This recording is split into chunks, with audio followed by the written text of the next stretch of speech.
All right, Sharks fans, that one might go down as the most frustrating loss of the season so far. And it's only a 2-1 final score, right? I mean, the Sharks have been on the wrong side of very one-sided games this season. It's a weird dynamic. You'd rather be blown out by a great team like Las Vegas than have so many things go right and still not get the result that you wanted. The frustration of multiple posts tonight. Couture hit one. Hertl hit one. The frustration of what Marc-Andre Fleury was doing and the fact that you were getting chances, earning and getting really good scoring chances. And yes, the fact that you only had about 25.3 seconds of power play time when you had already pulled your goalie, so what did it matter anyway? But that the Golden Knights had 3 opportunities on the power play to your lone one, which was only 25 seconds. Not making excuses. I hate to say that that is a factor, that the officiating was. I know a lot of fans see it that way, and I understand your frustration and sentiment. I'm just going to go down the avenue of this. The Sharks couldn't bury some chances that they had, but they had them. And on the flip side, Fleury was really good. And unfortunately, the effort by Devan Dubnyk, it was great. It just did not get the team the correct results. I'm hitting my 10-minute timer. Feel free to jump in the live chat. Maybe in the final couple minutes, I'll get to some of the comments. But I just want to go over tonight where the Sharks win streak, it does end at 3 games. But I have to say, frustrating on one side, redeeming on another side. That they brought this type of effort against Las Vegas. They showed up defensively. It's a 2 or fewer performance. Oh, man. I hate to say it, and I hate to see it. But 2 or fewer works every time, right? Almost every time. Sorry, just had to get those in there. Yeah, I mean, it's you take that effort and you take the chances you generate, and you're very competitive in this game. Like I said, that's what makes it frustrating. Would you rather have lost this 6-0 tonight or 6-1 tonight, or would you rather have lost it 2-1 and just know that you were that close to winning? Las Vegas is 15-0-1 when they score first now. That's incredible. Think about that for a second. I mean, they scored 8:35 into the game. Just imagine, like, they could score. All they have to do is score first, and they're basically guaranteed to win. That's just what history says. It just goes to show you they're a very good team. I mean, think about how many opponents fought them on that, how many tough games they've been in, but they just have a dominant thing where even if they score first and lose a lead, they'll find a way to get it back, or at least get points out of it in all of the, 16 times now that's happened this season. It's pretty crazy. Timing of Las Vegas goals tonight was also, I think, an added frustration factor. Evander Kane goes into the box at 8:27 for the trip, right? 8:35 is Max Pacioretty's 14th goal of the season. 8 seconds later, first shift, instantly, payback is achieved. And the other thing I would say about Mark Stone's goal was the timing of that. 1 minute and 2 seconds into the third period. You played them tight through 40, right? You're looking up at the scoreboard thinking you deserve more, you deserve better, it's a close game. 1-0. There's nothing to be mad about trailing 1-0 to the Golden Knights through 40 with 20 left and the chance to crack this game. Instead, 1 minute in, 1:02 in, Mark Stone is getting fed from Pacioretty, his 10th goal, and all of a sudden now it's 2-0. You take the next 2 penalties of the game, Hertl on the delay of game, Kane again for interference. And you're fighting it. And yeah, Timo Meier did equalize at 14:30. What a beautiful move. I mean, I thought Hertl's shot that hit the post and Timo Meier's goal were 2 of the prettiest maneuvers I've seen from the Sharks as of late. And that right there alone could have been enough to tie the game. If Hertl buries it, Meier does 2-2. All right, you see where it goes from there. But some nights you just have to look at it and say, wasn't meant to happen? Although there are some takeaways that could be positives. For Las Vegas, they've now won 3 in a row. They've won 9 of their last 11 games. They're at 19 wins, 19-6-1. But I also want to say this about the Sharks, and it doesn't help my cause. I wrote this down before the game even started. San Jose came in with an 8-6-2 road record. And, remember playing 12 in a row to start the year on the road? This has been a pretty good road team. I mean, if the aim for most good teams is to just be a 500 team on the road and then make up, a lot of that ground at home, Sharks haven't played enough home games to do that, but 8-6-2 on the road, nothing to be ashamed about with San Jose's road record this season, all things considered. I'm really interested about the rematch on Wednesday. Again, I just think if you're San Jose and you can replicate this effort, and it's unfortunate because I said even through the first and second periods, if you can keep doing what you've been doing, you've got an opportunity that the scoreboard is going to take care of itself. It didn't. And it's crazy to think that Marc-Andre Fleury was just one Timo Meier goal away from already recording his 5th shutout of this season. And when this team gets Robin Lehner back, my goodness, I mean, they are so stacked goaltending-wise, not to mention the firepower they have offensively. I think a lot of times they don't get enough credit defensively, but I think that's also because they have the puck so much. But look, Las Vegas is a really good team. A team like that tonight, honestly, is probably going to come out of this division, is probably going to come out of the 2 Western divisions. I would not be surprised. I'm not going to predict them the winner of the Stanley Cup final. Kidding me? That's just way too early and way too premature. There's a lot of other good teams out of the East too. Tampa, Toronto having a great year. The Toronto Jumbo Leafs. But I would say at this point, I would be surprised if Las Vegas is not one of the final 4, just the way they're built and the way they're rolling. And that's not to talk down on the Sharks or this matchup or whatever. I'm just saying that's who the Sharks were going up against tonight. And I thought, Las Vegas played a pretty good game. It was not like they were off their game at all.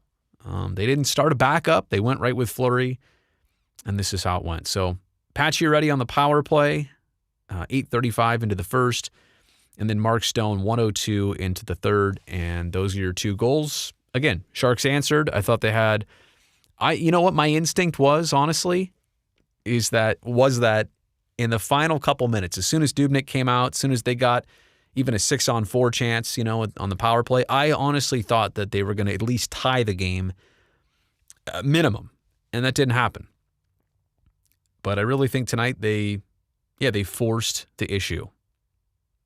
And still, I also see too that it's frustrating. You're the Sharks and you're now 0-3-1 against Las Vegas this season. You just haven't found the right answer to the Golden Knights. A little interesting too that tonight didn't bring the nasty, like we had seen the other prior games at SAP Center. Yeah, this was the Sharks' first game in Las Vegas since 2019, and here we are a couple months into 2021. If I told you not and you didn't know about the whole pandemic, you'd be like, "What? How is that even possible?" But obviously, it is. And the other thing about it, final comment from me, maybe before I check out the chat is working. All right, so I'll get into that in just a second.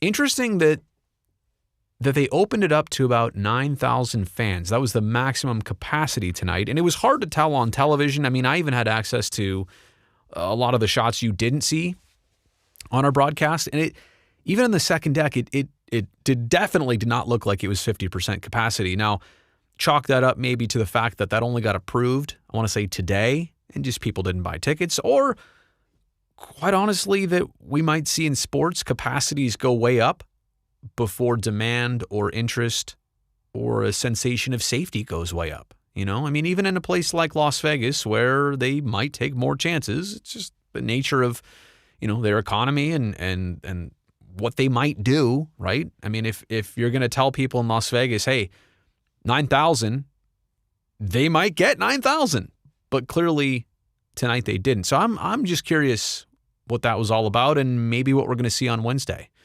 Because I do think that it is going to be a little bit of a shock once, all professional sports goes back in front of a 50% type capacity. These players, crazy enough, they kind of got used to what it was like in these empty stadiums.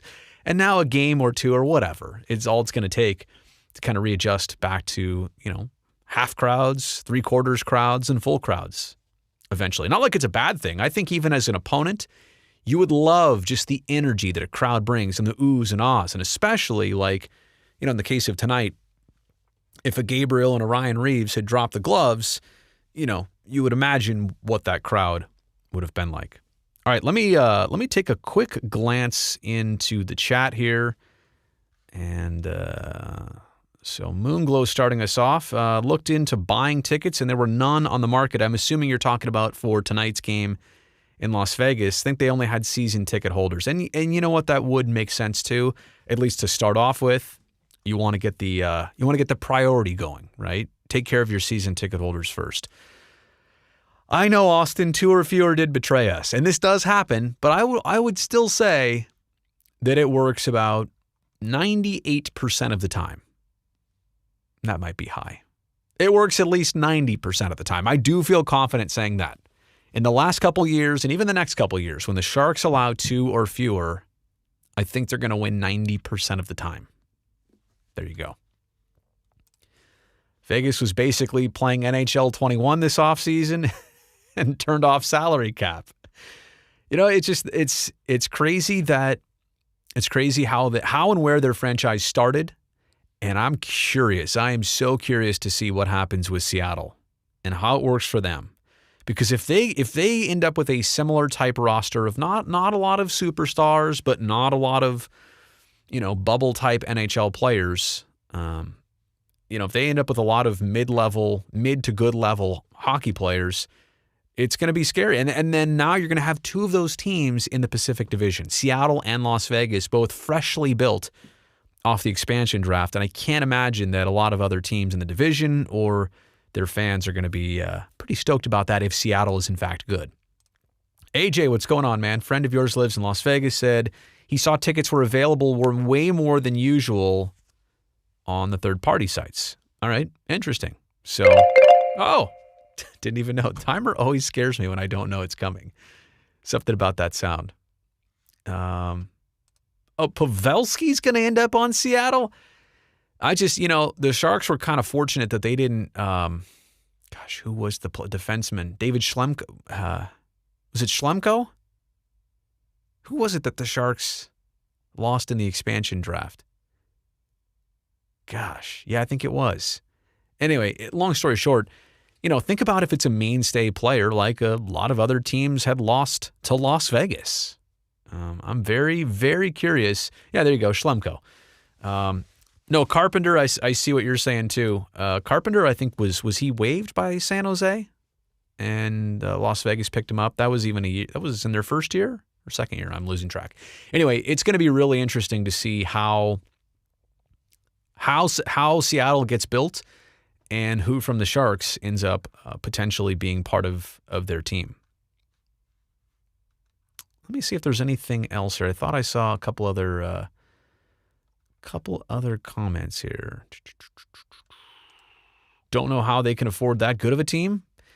Look, I mean, like I said, this is the thing about hockey. A bunch of good players is probably better than a couple great ones and a lot of bad ones.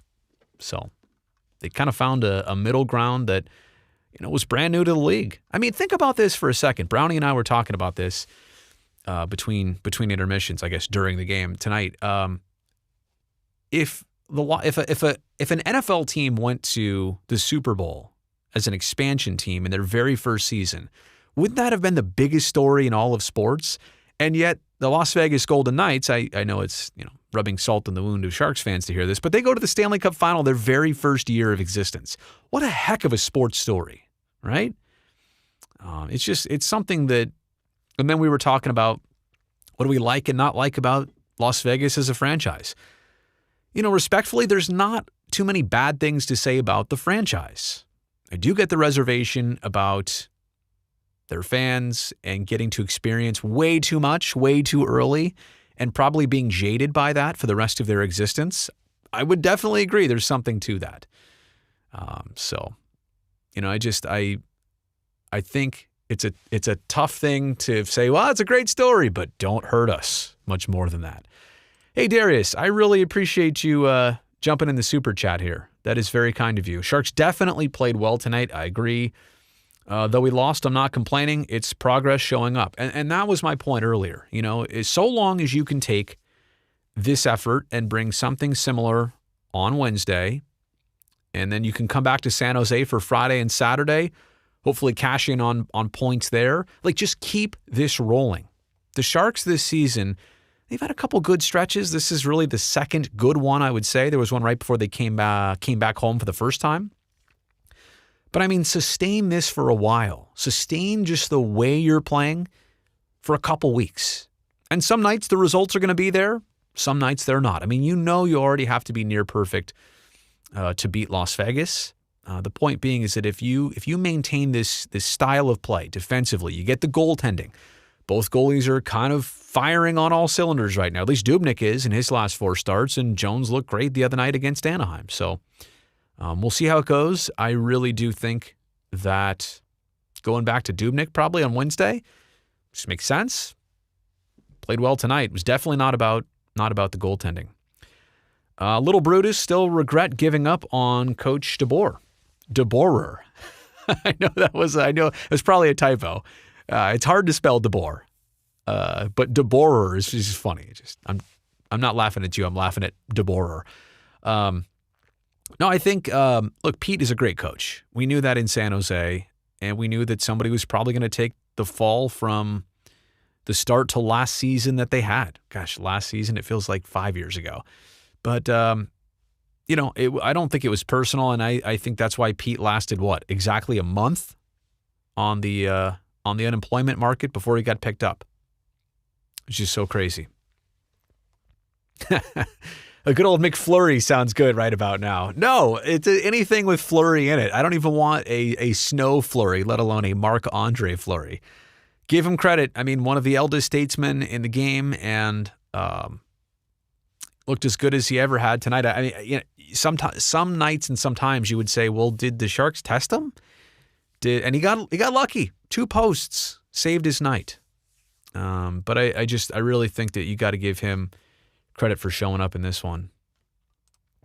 Seattle may end up taking Gambrell or True from San Jose. Yeah, and look, build your team with 25 Dylan Gambrells or Alex Trues. You're going to have a good team. So I think it's more about the process of the expansion draft, what Las Vegas was able to poach, what Seattle's going to hopefully. And the other thing, too, is when you look at Las Vegas now, the blueprint, I'm not saying it's easy. It's like me getting in shape. I know I see how other people do it. So there's a blueprint of how they got in shape, but it doesn't necessarily mean I'm going to be able to do that. But at least there's a blueprint out there of how it worked. Was it Marchessault? Did Marchessault take a little swim at one point? I don't think it was Pacioretty, right? It was Marchessault. I remember seeing it out of the corner of my eye. I was doing something else and saw it. I was like, what? How do I feel about the Sharks spending St. Patrick's Day in Las Vegas? Isn't it Wednesday? They've got a game. And you know what? These guys are doing such a good job this year of being disciplined, staying in the hotel room, not getting in trouble. None of them want to jeopardize everything in this season that everybody's working so hard on. Even right now, when I know, life and things feel a lot better, and they are. Look at the hair out of place right there. Oh my goodness, how come nobody told me about that? Come on, get up there. Even get up there. There you go. Even when things are this bad, nobody wants to be the guy to mess up and get caught, especially, or even just to mess up, right? Because everything gets traced and tracked back to you. All right, let me see if there's a couple more here. And if not, I'm going to sign off and go have dinner. I appreciate everybody joining me here. Are we going to talk about those Vegas jerseys? You know what? I tried on Twitter. I tried tonight because how am I going to say this? I kind of let me do it really quiet. Oh, by the way, I made an ASMR video last night. And since you probably subscribed to the channel here, you're going to get to see it soon. I think tomorrow I'm going to publish my first ASMR video.